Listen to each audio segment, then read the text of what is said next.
I have been talking mad crap about Aprilia for as long as I can remember. So why on earth would I put their factory squad on my fantasy team? Because I knew they were going to have a good weekend. That's why.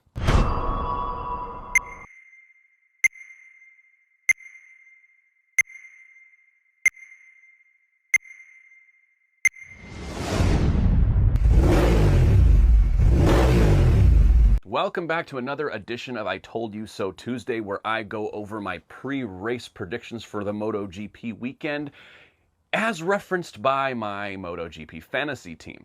This last weekend we were in Brno, and I had set my lineup quite a bit differently than I have in the past, mostly because Maverick Viñales wasn't there this weekend.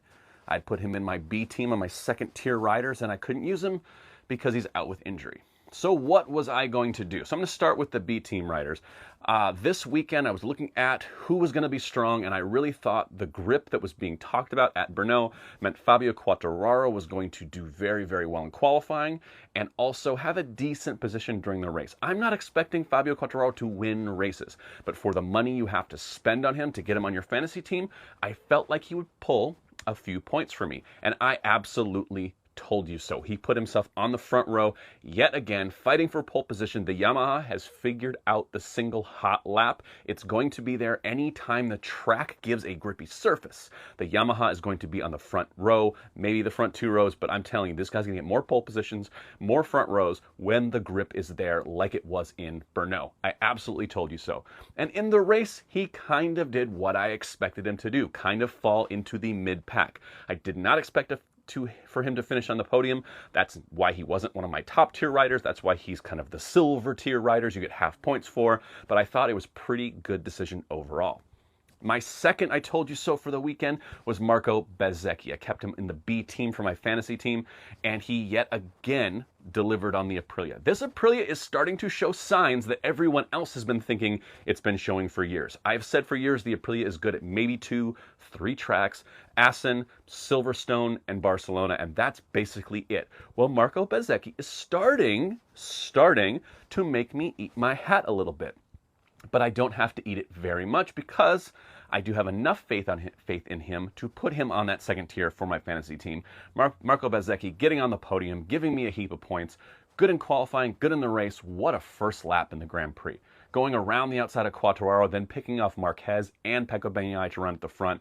Running with Marc Marquez's pace the entire race. What a great job from Marco Bezzecchi. I told you he was going to be hot. And I went even a step further with Aprilia. If you've been watching this channel long enough, you know that I don't think the Aprilia is there yet to win a world title. It isn't good enough at enough tracks to win the world title. Everyone who calmly, not so calmly, said Quartararo should just go to Aprilia and win a world title. It's not that easy. The bike isn't there yet, and that's what I've been saying for the last 2 years, basically. But they are starting to get there. I think they're just now edging into that place where the rest of you thought they've been for the last couple of years. We've heard commentators say, oh, they're the second best bike on the grid. Maybe. It's second best by a freaking long way. It's not a title contender, but Bez is starting to put it together week after week. And with Jorge Martin back, I knew he was going to be eager to get some points. Was he going to fight for the win? No, he was not. Was he going to earn me some points on Sunday? Abso-frickin-lutely, and he did. He came through all the way to 7th place in the Grand Prix. Moving up all those spots, you get points in those in fantasy. If he starts 18th and ends in 7th, you get points. So he started, 12th? Ends in 7th. I get points for him moving forward. I get points for him finishing 7th. They're full points because it's the team. So I get points for Bezzecchi, points for Martin. I told you so that Aprilia would be a great, great value on your fantasy team this week at Brno. And I think all season long, if you grab them now, while they're still pretty cheap on the roster, I think this Aprilia team is going to grow throughout the season, and they're going to add value to your team over and over and over again. the value can only go up, which is just better for your team. It allows you to bring in other riders at lower price points, higher price points.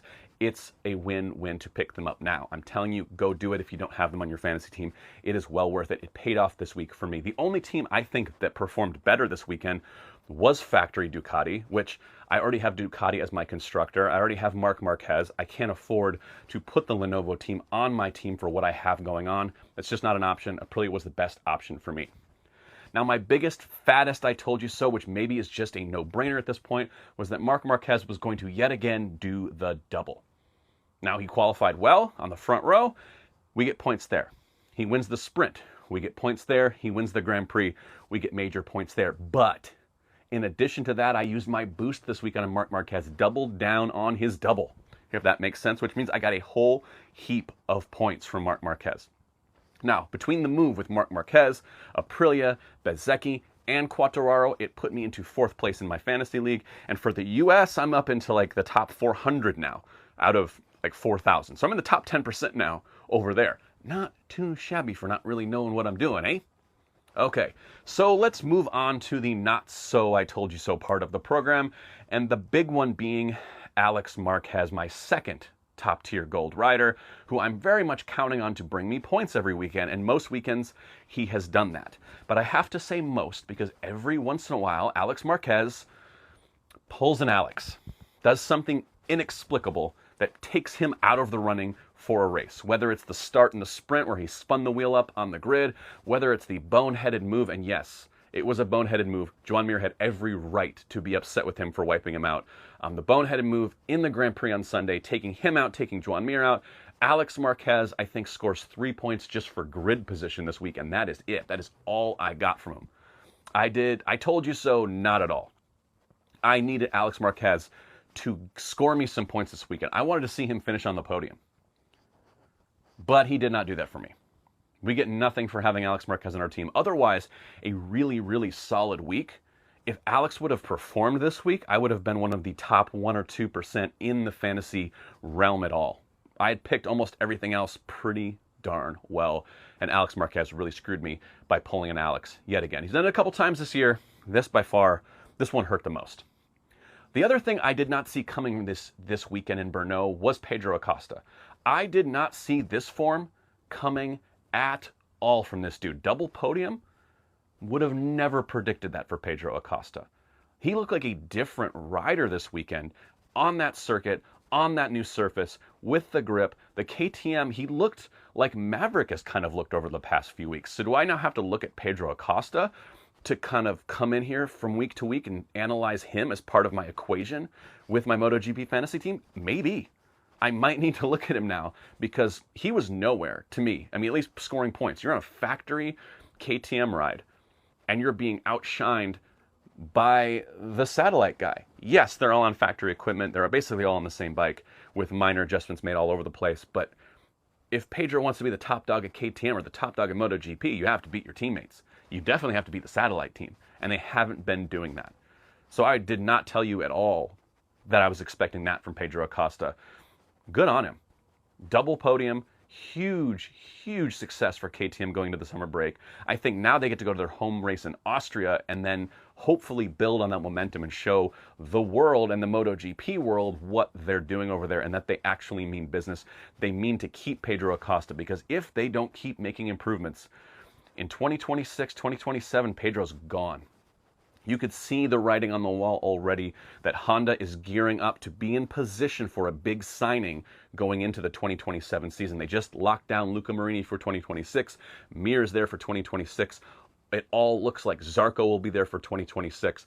And then we have that extra third spot with some Chandra probably moving out of MotoGP, someone else moving in there. Maybe it's another rider like a Jack Miller if there's no room for him at Yamaha, Alex Rins, someone like that. But in 2027, it's open.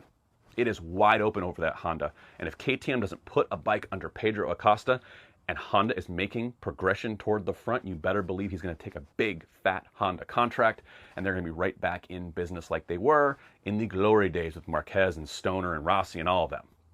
Lorenzo didn't work out so well at Honda. Forget I mentioned that. Now, the other thing I didn't really see coming is Enea Bastianini looked really, really strong this week. I mean, I guess I can say I told you so that he wouldn't score much for points because I really wasn't expecting much out of him this weekend, but I really didn't expect the pace he had before the crash. He looked so freaking quick. I think Bastianini could have competed for the podium, if not caught up with Marc Marquez the way he was running in the later stages of that race. And we know how good Enea is in the second half of races, nursing those tires, riding with an empty fuel tank. He is lightning quick as the race goes on, especially as those tires start to wear and other guys start to struggle. He is incredible.